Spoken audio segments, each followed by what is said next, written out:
मंत्री तलसानी ने कहा है कि व्यापक नाला विकास कार्यक्रम से बाढ़ की समस्या का स्थायी समाधान निकाला जा रहा है। पिकेट नाले पर पुल के निर्माण और एसएनडीपी के तहत किए गए बेगमपेट नहर के विकास कार्यों का निरीक्षण किया गया। तलसानी ने कहा है कि मंत्री केटीआर ने 50 साल से जमा हो रही समस्या का स्थायी समाधान दिखाया है। उन्होंने कहा है कि शहर की नहरों को पूरी तरह विकसित किया जाएगा। साथ ही तलसानी ने खुलासा किया है कि नहरों पर अवैध निर्माण जिससे लोगों को परेशानी हो रही है उसे हटाया जाएगा। स्वास्थ्य निदेशक श्रीनिवास राव ने कहा है कि रंगारेड्डी जिले के इब्राहिमपट्टनम अस्पताल में घटना की जांच कराई गई है। 2 दिन में सरकार को रिपोर्ट सौंप दी जाएगी। डीएच ने कहा है कि घटना वाले दिन काम करने वाले कर्मचारियों से पूछताछ की गई है। 1-2 दिन में सरकार को रिपोर्ट सौंप दी जाएगी। डीएच श्रीनिवास राव ने कहा है कि यह दुखद है कि इब्राहिमपट्टनम अस्पताल में 34 महिलाओं का इलाज के दौरान 4 लोगों की जान चली गई। श्रीनिवास राव ने बताया कि शेष 30 लोगों का इलाज शहर के विभिन्न अस्पतालों में चल रहा है। फिलहाल उन 30 महिलाओं की हालत स्थिर है, जिनमें से एक का इलाज चल रहा है, उसे छुट्टी दे दी गई है। उन्होंने कहा है कि आज कुल 11 लोगों को छुट्टी दे दी गई है। वह 6 लोग जिनका इलाज निजी अस्पताल में चल रहा है और 5 लोग जिनका इलाज निम्स में चल रहा है। 2 दिन में 18 अन्य लोगों को अस्पताल से छुट्टी दे दी गई है। राज्य कैबिनेट की बैठक कल प्रगति भवन में होगी। सीएम केसीआर की अध्यक्षता में होने वाली इस बैठक में विधानसभा की बैठकों के संचालन पर फैसला लिया जाएगा। बाद में सीएम केसीआर शाम को टीआरएलपी की बैठक में हिस्सा लेंगे। बजट बैठकें 15 मार्च को समाप्त हुई। इसके साथ ही 14 सितंबर से पहले फिर से सदन की बैठक होनी है। इस पृष्ठभूमि में मंत्रिमंडल विधायी सत्रों के संचालन पर चर्चा करेंगे और तारीखों को अंतिम रूप देंगे। इनके अलावा अन्य प्रशासनिक मुद्दों पर भी कैबिनेट में चर्चा होगी और फैसले लिए जाएंगे। वहीं टीआरएस पार्टी प्रमुख और सीएम केसीआर की अध्यक्षता में होने वाली टीआरएसएलपी की बैठक में पार्टी के सांसद, विधायक और एमएलसी भी शामिल होंगे। इस बैठक के दौरान ऐसा लगता है कि राज्य में लागू हो रहे विभिन्न विकास कार्यक्रमों, नव लागू पेंशन, आदिवासियों के लिए बंजर भूमि और अन्य मुद्दों पर चर्चा की जाएगी। शिक्षा मंत्री सबिता इंद्रा रेड्डी ने सरूर नगर तहसीलदार कार्यालय परिसर में कल्याण लक्ष्मी और शादी मुबारक को चेक बांटे। मंत्री सबिता ने कहा है कि सीएम केसीआर के कारण आज माता पिता अपनी बेटी को लक्ष्मी देवी मान रहे हैं। मंत्री ने देश में कोई भी राज्य सरकार कल्याण लक्ष्मी और शादी मुबारक जैसी योजना लागू नहीं कर रही है। मंत्री ने सराहना की है कि मुख्यमंत्री केसीआर को मिशन भगीरथ के माध्यम से हर घर में पानी के पाइप देने और वंचित बच्चों की पानी की समस्या को हल किया है। उन्होंने कहा है कि तेलंगाना सरकार लड़की पैदा होने पर 13,000 और लड़का पैदा होने पर 12,000 केसीआर किट दे रही है। कार्यक्रम में एमएलसी ये के मल्लेशम, दयानंद, राज्य पुस्तकालय निगम के अध्यक्ष श्रीधर ने भाग लिया। भाजपा के पूर्व विधायक एनवीएसएस प्रभाकर ने चिकित्सा अधिकारी डॉक्टर कौशिक के समर्थन में विरोध प्रदर्शन किया। उन्होंने आलोचना की है कि गली देने के लिए किसी को विधायक नहीं बनाया जाता है। डॉक्टर कौशिक ने दुख व्यक्त किया है कि उप्पल विधायक बेती सुभाष रेड्डी ने चिकित्सा अधिकारी डॉक्टर कौशिक को गाली दी और चिंतलपल्ली में स्थानांतरित कर दिया गया है। इसके बाद पूर्व विधायक एनवीएसएस प्रभाकर उप्पल सर्कल के भाजपा जनप्रतिनिधि और कार्यकर्ताओं ने टीम अस्पताल के सामने विरोध प्रदर्शन किया।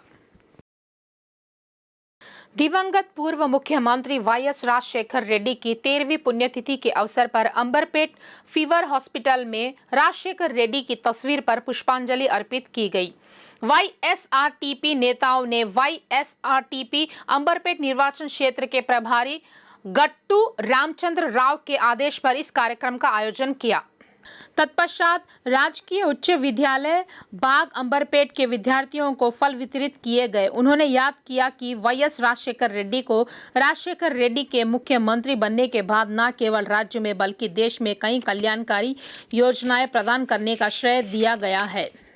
नल्लाकुंटा अध्यक्ष रवि, काचीगुड़ा अध्यक्ष सुमित कुमार, गोलनाका अध्यक्ष वेंकटेश, अंबरपेट अध्यक्ष शरीफ, अंबरपेट निर्वाचन क्षेत्र अल्पसंख्यक अध्यक्ष सैयद नदीम, अंबरपेट सोशल मीडिया प्रभारी रामलाल, बाग अंबरपेट अध्यक्ष राम रेड्डी, अंबरपेट महिला अध्यक्ष अंजम्मा, अंबरपेट युवा नवीन और वेंकटेश ने भाग लिया।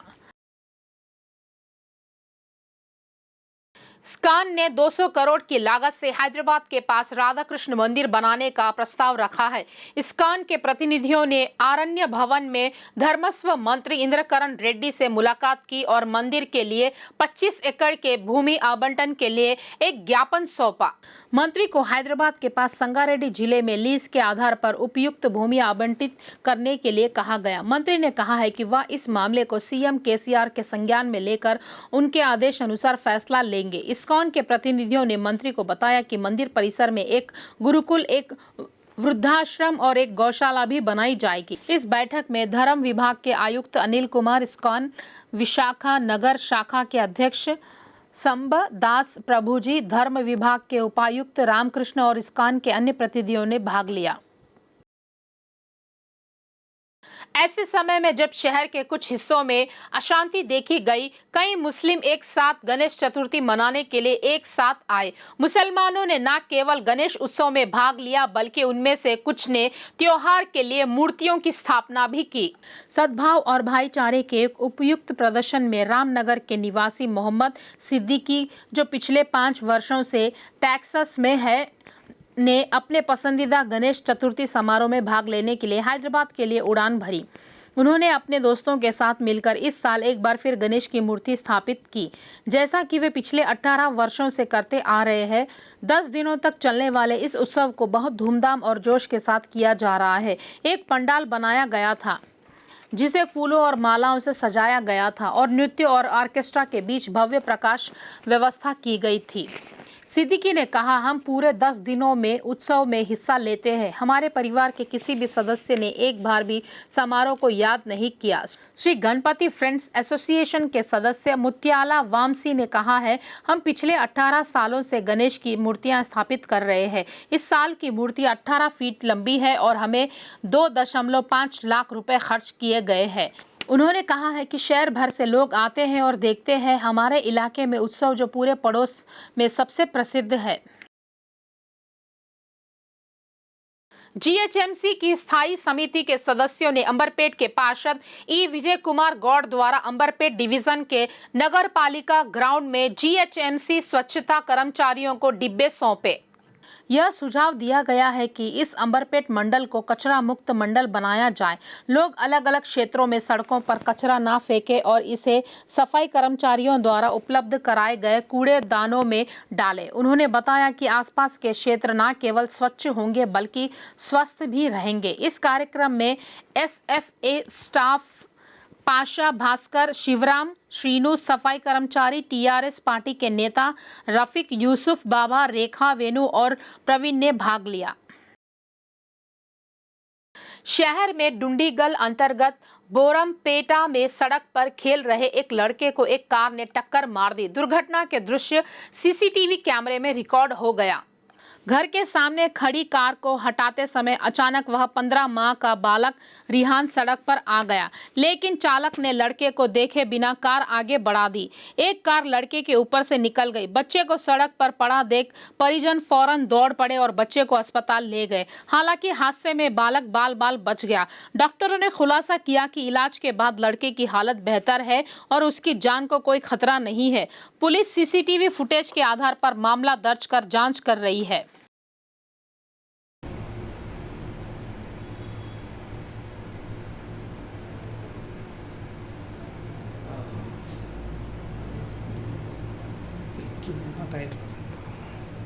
재미는 있긴 했던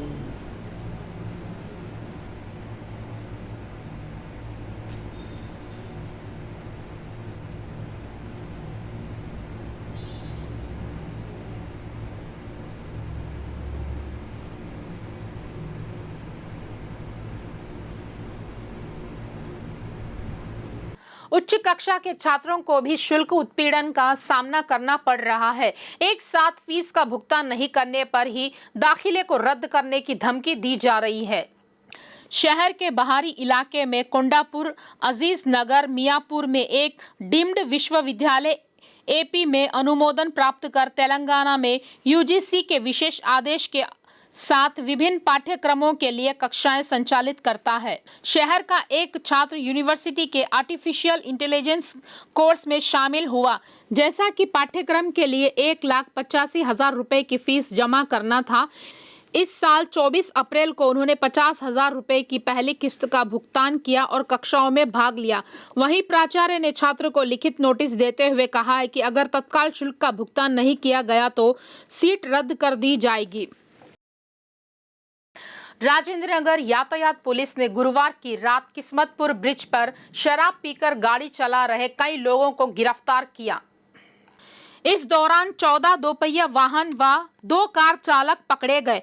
पहले ट्रैफिक पुलिस मुख्य सड़कों पर ही इस तरह के जांच कार्य का आयोजन करती थी, लेकिन पहली बार किस्मतपुर ब्रिज पर जांच अभियान चलाया गया। पुलिस भी तब हैरान रह गई जब 16 लोगों को पुलिस ने पुल पर नशे की हालत में गाड़ी चलाते हुए देखा। इस दौरान उनके साथ विवाद भी हुआ। बाद में पुलिस ने गाड़ी नंबर लेने के साथ साथ आरसी बुक व अन्य कागजात लेकर वाहन उनके परिवार को सौंप दिया।